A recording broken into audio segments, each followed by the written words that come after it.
जितना तुम में दम हो, आपके माध्यम से चेतावनी दे रहा हूं, प्रधानमंत्री जी तुम में, तुम्हारे लॉ मिनिस्टर में, तुम्हारे गृह मंत्री में जितना दम हो उतनी कोशिश कर लो, जितने चाहो मुकदमे लगा दो, लेकिन तुम हमें इस आंदोलन का हिस्सा बनने से, इस आंदोलन में संघर्ष करने से, अपने साथियों के साथ खड़े होने से नहीं रोक सकते।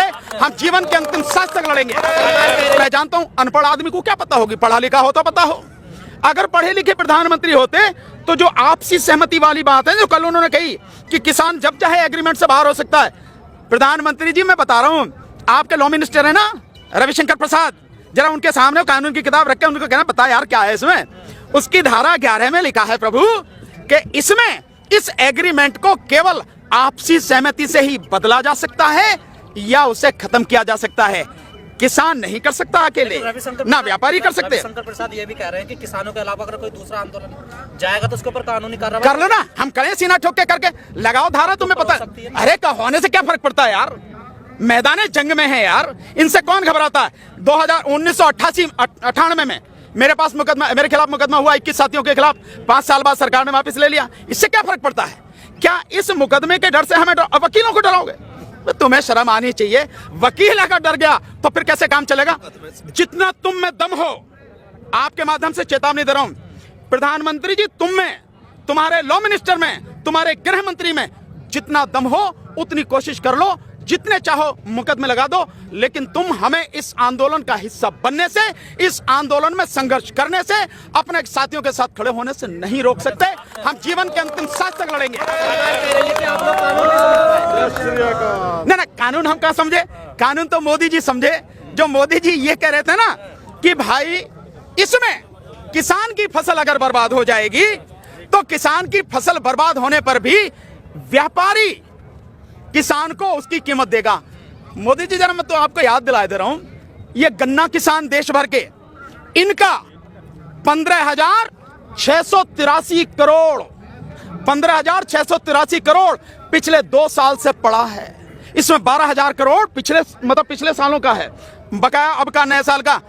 आप ये नहीं दिलवा सके अभी ने, आप अभी तक ये नहीं दिलवा पाए, तो आप जो बाकी और चीजें कर रहे हो, भड़काने और ये वाली बातें, उनका कोई मतलब नहीं। पहले तो आप 2022 में मिलेगा ना सर, किनको सब कुछ 2022 में सारी योजनाएं सरकार, हाँ मिलेगा।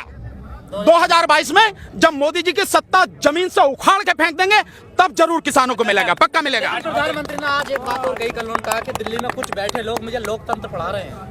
अरे आपको तो कुछ पढ़ाने की जरूरत नहीं है, आप तो पेट में ही पढ़ के पैदा हुए थे, क्योंकि 35 साल तो आपने जो भीख मांग के खाया है नहीं है, और पता नहीं कब आपने चाय बेची, कब आपने एमए और बीए कर ली। जो गृह मंत्री इनकी डिग्री दिखा रहे दिल्ली यूनिवर्सिटी की।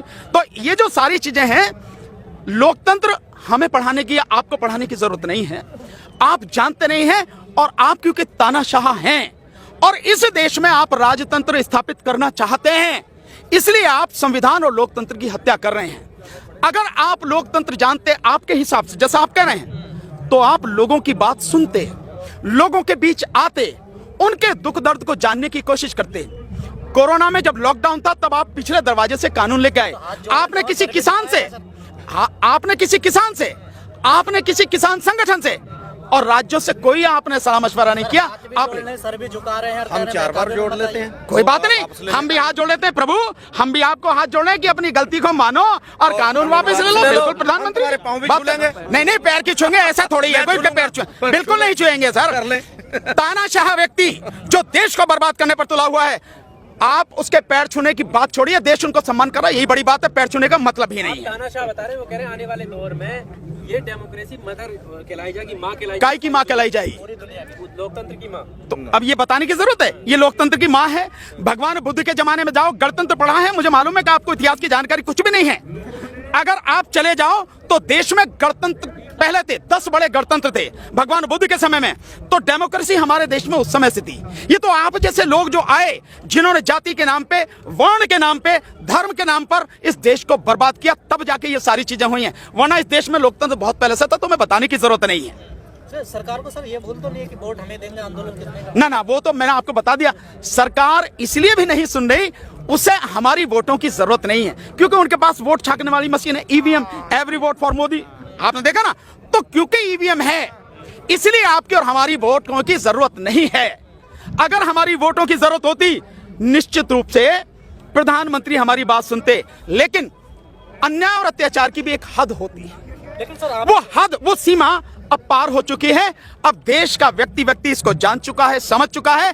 अब आपकी इन झूठी बातों में, बरगलाने वाली बातों में कोई नहीं आएगा, और अब उसका लक्ष्य केवल एक ही है, देश को बचाना, और उसके लिए तीनों कानूनों को वापस करवाना, एमएसपी को कानून लेकिन बनाना। सर ये मामला सुप्रीम कोर्ट में भी क्या लग रहा है सर आपको? नहीं, सुप्रीम कोर्ट जो करे करे, हमें इस बात पे कोई विश्वास नहीं है कि सुप्रीम कोर्ट क्या करेगी क्या नहीं करेगी। मैं तो बहुत स्पष्ट रूप से कहता हूं, इस देश की अदालतें वो न्याय के शब्द को भूल चुकी हैं। अदालतों में फैसले होते हैं, न्याय नहीं होते।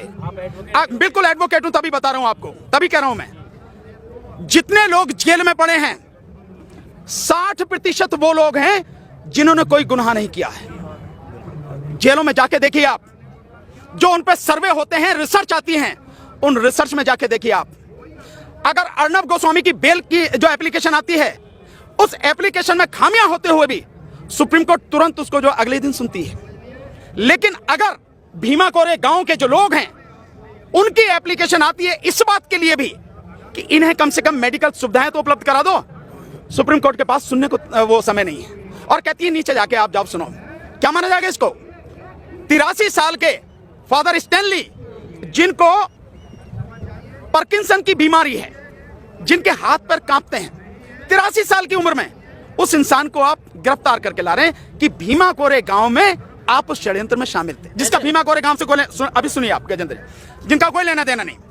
जो वरवरा राव हैं, तमिल कवि, वो 82 साल की उनकी उम्र है, खाट में पड़े हैं, चल भी नहीं सकते हैं, आप उनको जेल में बंद करके रखे हुए हैं। जो एक बहुत बड़ी वकील रही हैं, सुधा भारद्वाज, विदेशों में पढ़ के आई, लेकिन छत्तीसगढ़ जैसे आदिवासी इलाके में जाके उन्होंने आदिवासियों के लिए काम किया। और आपको ध्यान होगा 2012 में एक वहां पर कांड हुआ था जिसमें तकरीबन 15 आदिवासियों को मार दिया था फोर्स ने।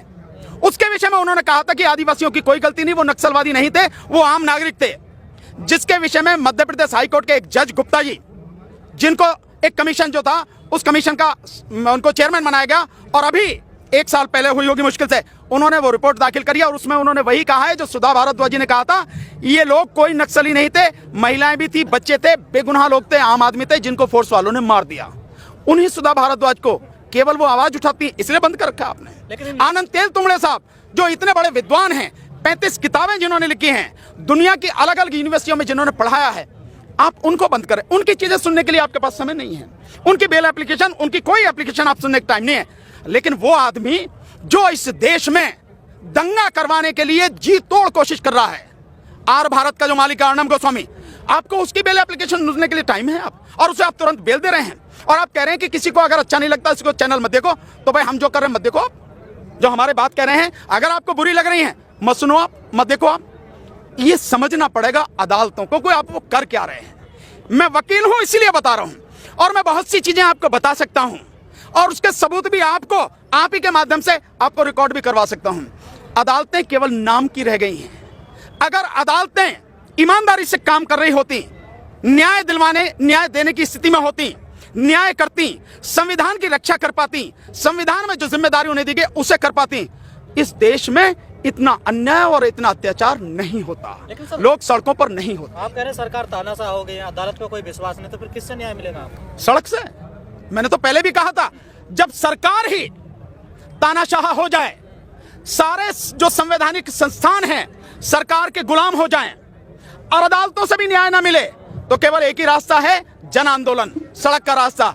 और जन आंदोलन शुरू हो चुका है, जनता सड़क पर है, किसान इस आंदोलन को लीड कर रहे हैं। लड़ाई सबकी है, पर लीड वो कर रहे हैं, सबके लिए लड़ रहे हैं।